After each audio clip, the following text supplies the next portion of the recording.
mean, one of the things in fact, one of the things I would say about having fun is sometimes fun means making a sacrifice for the other person.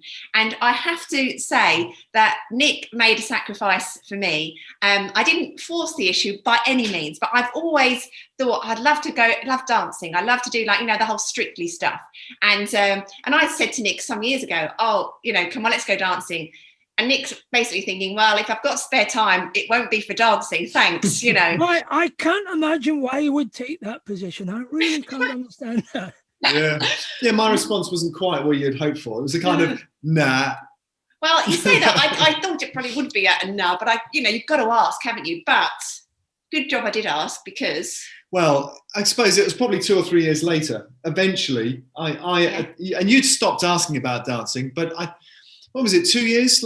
It was 2019, the summer, wasn't it? And I basically said, why don't we do that dancing thing that you wanted? I think partly because I knew how much Michaela would enjoy it and wanted to do it. And I thought, why not? Come on, let's push the boat out. So we started doing dancing classes just kind of up the road. Bit of jive, bit of cha-cha-cha. I know.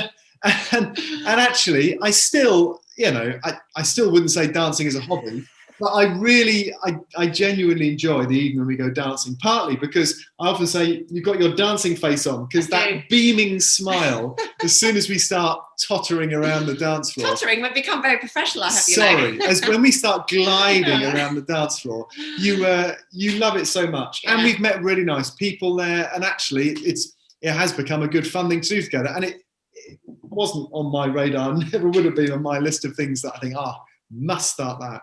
But I love that line. Why don't we do that dancing thing that you mentioned? There's the perfect chat up line of an experienced married man. There are some brownie points to be won here. I'm about to win them. That was great. I want to just go back to your wine on Wednesdays, because I can imagine, a couple sitting at home and maybe life has been really tough during lockdown. They've been furloughed or maybe even lost their job, and they're thinking, you know what, we don't have any spare money to spend on fun. But from what you're saying, your Wednesday evenings are not expensive things. It's a glass of wine. It's just enjoying each other's company.